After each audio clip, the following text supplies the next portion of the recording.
Hello दोस्तों, कैसे हैं आप लोग। उम्मीद करते हैं सब लोग अच्छे होंगे और अच्छे से पढ़ाई कर रहे होंगे। एकलव्य क्लासेस जबलपुर जो कि कानपुर उत्तर प्रदेश का हिस्सा है, मैं आपका स्वागत है। मैं सुभाष सर आप लोगों का स्वागत करता हूं। आज दोस्तों हम आप लोगों के लिए लेकर के उपराष्ट्रपति विषय पर चर्चा करेंगे। दोस्तों याद रखिए, इससे पहले वाला जो वीडियो था आप लोगों के लिए लेकर के भाग 5 के अंतर्गत 52 से लेकर के 151 तक का प्रावधान है। दोस्तों याद रखिए, हमने राष्ट्रपति विषय पर चर्चा कर दी थी। आज दोस्तों याद रखिए, जो मुख्य विषय होगा वो उपराष्ट्रपति का होगा। तो दोस्तों ज्यादा देरी ना करते हुए आज हम उपराष्ट्रपति विषय पर चर्चा करेंगे। तो दोस्तों याद रखिएगा, उपराष्ट्रपति का जो विषय है, सबसे पहला सवाल यही उठता है कि जो उपराष्ट्रपति का जो पद है भारतीय संवैधानिक के अनुसार, दोस्तों याद रखिए, देश का दूसरा सबसे बड़ा संवैधानिक पद है। पहला नंबर दोस्तों याद रखिए राष्ट्रपति का आता है और उसके बाद दोस्तों याद रखिएगा उपराष्ट्रपति का आता है। दोस्तों याद रखिए, दूसरा संवैधानिक पद है। इसी के साथ में जो उपराष्ट्रपति का प्रावधान है, दोस्तों याद रखिए, भारत देश दुनिया के किस देश के संविधान से लिया गया है, तो दोस्तों याद रखिए ये अमेरिका के संविधान से लिया गया है। तो इसी के साथ दोस्तों याद रखेंगे कि उपराष्ट्रपति का जो प्रावधान है वो कौन से अनुच्छेद में दर्शाया गया है, तो दोस्तों याद रखिएगा अनुच्छेद 63 के अंदर दोस्तों याद रखिए भारत का उपराष्ट्रपति का प्रावधान है। तो याद रखिए दोस्तों, भारत का जो उपराष्ट्रपति होगा वो 63 के अंतर्गत और जो भारत का राष्ट्रपति होगा वो अनुच्छेद 52 के अंतर्गत होगा। दोस्तों याद रखिए, अनुच्छेद 64 के अंतर्गत क्या दर्शाया गया, तो दोस्तों याद रखिएगा अनुच्छेद 64 के अंतर्गत उपराष्ट्रपति का राज्यसभा का पदेन सभापति होना। दोस्तों याद रखिएगा, इसी के साथ में अनुच्छेद 66 के तहत क्या दर्शाया गया है, तो याद रखिए दोस्तों उपराष्ट्रपति का निर्वाचन। तो सवाल उठता है कि जो उपराष्ट्रपति का निर्वाचन है इसमें क्या क्या चीजें दर्शाई गई हैं। तो सबसे पहले हम आप लोगों को बताना चाहेंगे कि जो राष्ट्रपति निर्वाचन प्रक्रिया थी, राष्ट्रपति के लिए 50 प्रस्तावक और 50 अनुमोदक प्लस 15,000 रुपए की जमानत राशि जमा करनी होती। दोस्तों याद रखिए, उपराष्ट्रपति के लिए यही सवाल होगा, लेकिन यहाँ पे 20 प्रस्तावक, 20 अनुमोदक व 15,000 रुपए की जमानत राशि प्रस्तुत करनी होगी। दोस्तों याद रखिएगा, इसमें सवाल उठता है कौन से लोग हिस्सा लेते हैं, तो इसमें सिर्फ और सिर्फ उपराष्ट्रपति निर्वाचन प्रक्रिया में दोस्तों याद रखिएगा केवल संसद के दोनों सदनों के सदस्य हिस्सा लेते हैं। इसमें चाहे मनोनीत हो या निर्वाचित, दोनों प्रकार के सदस्य इसके अंतर्गत हिस्सा लेते हैं। जबकि राष्ट्रपति चुनावी प्रक्रिया में दोस्तों याद रखिएगा संसद के दोनों सदनों के सिर्फ और सिर्फ निर्वाचित सदस्य व राज्यों के विधानमंडल के सिर्फ और सिर्फ निर्वाचित सदस्य विधानसभाओं के। तो इसी के साथ में दोस्तों याद रखिएगा निर्वाचन से जुड़ी हुई जो भी बातें थी हमने आपको बता दी। इसी के साथ में दोस्तों याद रखिएगा अनुच्छेद 66(3) के अनुसार उपराष्ट्रपति की योग्यताएं दर्शाई गई हैं। सवाल उठता है कि जो भारत का उपराष्ट्रपति होगा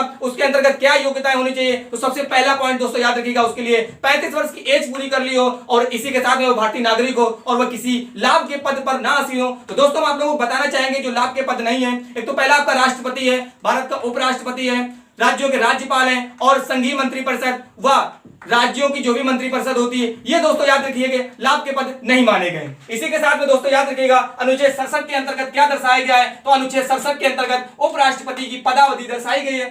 दोस्तों याद रखिएगा उपराष्ट्रपति का जो कार्यकाल होता है वो दोस्तों याद रखिएगा 5 वर्ष का दर्शाया गया है भारतीय संविधान के अंतर्गत। इसी के साथ में दोस्तों याद रखिएगा अनुच्छेद 69 के अंतर्गत क्या दर्शाया गया है, तो दोस्तों याद रखिएगा अनुच्छेद 69 के अंतर्गत उपराष्ट्रपति द्वारा शपथ या प्रतिज्ञान का प्रावधान दर्शाया गया है। तो सवाल उठता है कि जो उपराष्ट्रपति होगा वो किसके समक्ष शपथ ग्रहण करेगा, तो दोस्तों याद रखिएगा जो उपराष्ट्रपति होता है वो राष्ट्रपति के समक्ष शपथ ग्रहण करता है, जबकि अपना त्याग पत्र दोस्तों याद रखिए राष्ट्रपति को ही वो सौंपता है।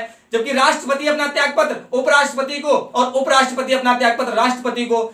सवाल उठता है दोस्तों, राष्ट्रपति अगर अपना त्याग पत्र उपराष्ट्रपति को सौंपेंगे तो दोस्तों याद रखिएगा उपराष्ट्रपति का जो कर्तव्य होता है वो लोकसभा के वर्तमान अध्यक्ष जो भी होंगे उनको वो सूचित करेगा। इसी के साथ में दोस्तों याद रखिएगा अनुच्छेद 65 के अंतर्गत क्या सवाल उठता है, तो दोस्तों याद रखिएगा अनुच्छेद 65 के अंतर्गत उपराष्ट्रपति को राष्ट्रपति की अनुपस्थिति में राष्ट्रपति के कार्यों के निर्वहन का दायित्व सौंपा गया है।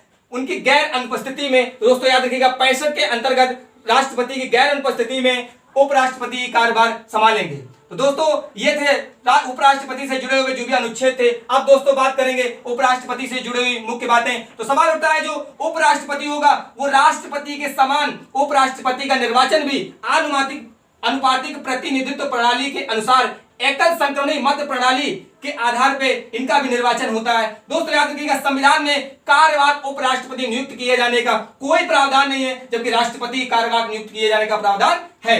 दोस्तों याद रखिएगा उपराष्ट्रपति के क्या वेतन एवं भत्ते हैं, तो याद रखिए दोस्तों जो उपराष्ट्रपति होंगे उनको उपराष्ट्रपति का वेतन नहीं दिया जाता है। दोस्तों याद रखिए सवाल उठता है किस चीज का वेतन दिया जाता है, तो याद रखिए दोस्तों उन्हें राज्यसभा के पदेन सभापति होने का उन्हें वेतन दिया जाता है। तो याद रखिए दोस्तों चूंकि उपराष्ट्रपति द्वारा राज्यसभा का पदेन सभापति होता है, उपराष्ट्रपति को राज्यसभा के सभापति का वेतन दिया जाता है, उसे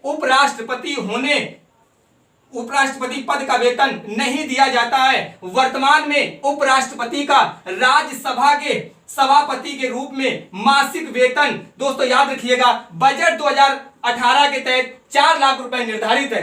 इसी के साथ में दोस्तों याद रखिएगा उपराष्ट्रपति का पद से हटाने वाला कोई भी संकल्प होगा वो सिर्फ और सिर्फ राज्यसभा में ही प्रस्तुत किया जा सकता है। दोस्तों याद रखिएगा उपराष्ट्रपति पर उन्हें हटाने के लिए महाभियोग लाने का कोई भी प्रस्ताव भारतीय संविधान के अंतर्गत नहीं है। दोस्तों आप याद रखिए जो भारत के हमारे उपराष्ट्रपति हैं उनसे जुड़े हुए मुख्य बिंदु क्या है। तो याद रखिए दोस्तों भारत के पहले उपराष्ट्रपति कौन थे, तो सबको मालूम होगा डॉक्टर सर्वपल्ली राधाकृष्णन जी। दोस्तों याद रखिएगा देश के पहले उपराष्ट्रपति डॉक्टर सर्वपल्ली राधाकृष्णन, लगातार 2 बार कार्यकाल पूरा करने वाले देश के पहले राष्ट्रपति दोस्तों याद रखिएगा डॉक्टर सर्वपल्ली राधाकृष्णन, और देश के पहले ही राष्ट्रपति डॉक्टर सर्वपल्ली राधाकृष्णन है जो 2 बार निर्वाचित हुए, निर्विरोध निर्वाचित हुए, इनके समक्ष कोई भी नहीं खड़ा हुआ। तो दोस्तों याद रखिएगा लगातार 2 कार्यकाल पूरा करने वाले देश के 2 राष्ट्रपति हैं। तो पहले दोस्तों याद रखिएगा डॉक्टर सर्वपल्ली राधाकृष्णन है, जबकि दूसरे हामिद अंसारी जी हैं।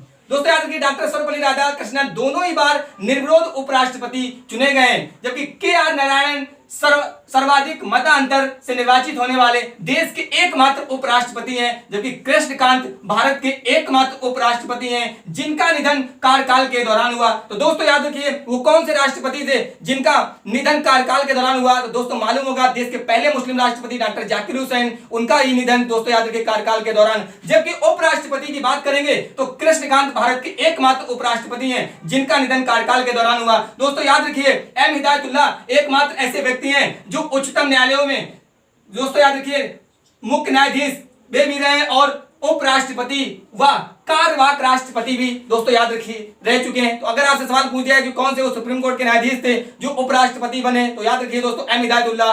वो देश के कौन से सर्वोच्च न्यायालय के न्यायाधीश थे जो देश के कार्यवाहक राष्ट्रपति बने, दोस्तों याद रखिए एम हिदायतुल्लाह ही है। दोस्तों याद रखिए वी.वी. गिरी व वेंकटरमन राष्ट्रपति पद के लिए चुने जाने के कारण अपना कार्यकाल पूरा नहीं कर पाए। तो ये 2 एकमात्र ऐसे व्यक्ति हैं वी.वी. गिरी व वेंकटरमन जिनका कार्यकाल उपराष्ट्रपति का पूरा नहीं हो पाया क्योंकि उन्हें राष्ट्रपति पद के लिए चयनित कर दिया गया था। दोस्तों याद रखिए भारत के जो वर्तमान राष्ट्रपति उपराष्ट्रपति हैं, माफ करिएगा, जो भारत के वर्तमान उपराष्ट्रपति वो सवाल उठता है कौन से नंबर के हैं, तो दोस्तों याद रखिएगा 13वें उपराष्ट्रपति हैं भारत के, और उनका क्या नाम है, तो दोस्तों उनका पूरा नाम है मुरप्पा वारपू वेंकैया नायडू यानी एम वेंकैया नायडू। तो दोस्तों याद रखिएगा ये थी जुड़ी जानकारी उपराष्ट्रपति पद से। सवाल उठता है जो उपराष्ट्रपति हैं वो भारत के किस राज्य से संबंध रखते हैं, तो दोस्तों याद रखिएगा आंध्र प्रदेश की एक डिस्ट्रिक्ट है नेल्लोर डिस्ट्रिक्ट से संबंध रखते हैं, क्योंकि भारत के जो राष्ट्रपति हैं वो दोस्तों याद रखिएगा उत्तर प्रदेश के कानपुर से संबंध रखते हैं। तो एक आध प्रश्न हम आप लोगों को बताना चाहेंगे कि राष्ट्रपति चुनावी प्रक्रिया में पहले हारने वाले व्यक्ति का क्या नाम है, तो दोस्तों याद रखिएगा पहले हारने वाले